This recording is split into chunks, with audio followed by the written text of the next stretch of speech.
नमस्कार। मैं हूं पंकज शर्मा अपनी सिंहासन बत्तीसी के साथ।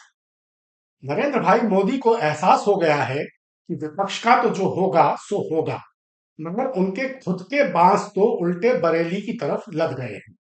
लगता है कि वे मन ही मन 2024 में अपनी हार स्वीकार कर चुके हैं।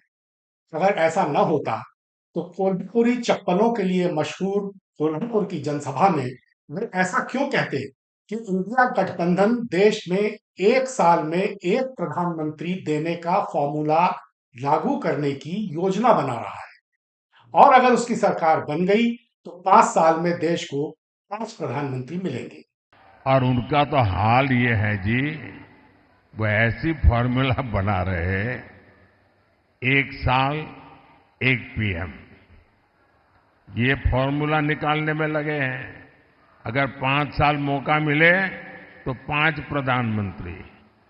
भारतीय जनता पार्टी को 370 और एनडीए गठबंधन को 400 सीटें पार कराने का सूरमा भोपाली दावा करने वाले नरेंद्र भाई अगर भूले से भी ऐसी बात कहने लगे तो इसका मतलब सिर्फ यही है कि उनके मन में कहीं तो ये खटका जन्म ले चुका है कि इस बार विपक्ष की सरकार बन सकती है। अब ये अलग बात है कि वे ऐसी किसी भी सरकार की अस्थिरता को लेकर देश को आगाह कर रहे हैं और विपक्षी गठबंधन में संभावित आंतरिक छिटपुट की वजह से 5 वर्ष में 5 प्रधानमंत्रियों के खतरे से हमें सावधान कर रहे हैं। और इस सबके बीच मूलभूत बिंदु क्या है? मूलभूत बिंदु यह है कि 50 साल तक किसी भी की सरकार न बनने का जुमला उछालने वाली 56 इंची छाती की धड़कनें अब तेज होती जा रही हैं। लोकसभा चुनाव के पहले 2 चरणों के बारे में आई जमीनी सूचनाओं ने नरेंद्र भाई को बेहाल, बेताब, बेसब्र और बेरंग कर दिया है।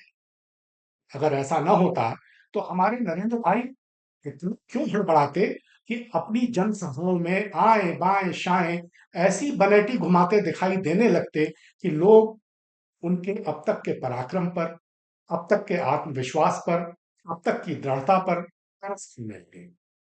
हाय मंगलसूत्र, हाय विरासत टैक्स, हाय इनहेरिटेंस टैक्स, हाय ज्यादा बच्चे पैदा करने वाले, हाय मुसलमान। ऐसी ताता थैया करते तो हमने किसी प्रधानमंत्री को पहले कभी नहीं देखा था। 7 चरणों वाले चुनाव के पहले 2 झटकों में ही अगर नरेंद्र भाई का मुलम्मा इस तरह उतर गया है तो सोचिए 1 जून आते आते क्या होगा। इन दिनों सामने आ रही नरेंद्र भाई की देह भाषा, भाव भंगिमा और टपोरी नीयत देखकर साफ हो गया है कि 10 साल से वे एकदम थोथे शौर्य, एकदम थोथी आत्मनिश्चिंतता और एकदम थोथी अडिगता की पगड़ी पहने घूम रहे थे। क्या आपको नहीं लगता कि सरकार बनाने लायक स्पष्ट बहुमत हासिल करने से काफी पीछे रह जाने की आशंका ने नरेंद्र भाई के हाथ पांव बेतरह फुला दिए हैं? इसलिए इस बार मई की गर्मियां भारतीय जनता पार्टी के लिए कितनी भारी पड़ेंगी, कितनी नहीं, इसके बजाय ये चिंता कीजिए कि चुनाव के बाकी बचे 5 चरणों में चलने वाली लू के थपेड़े नरेंद्र भाई और अमित भाई का क्या हाल करने वाले हैं।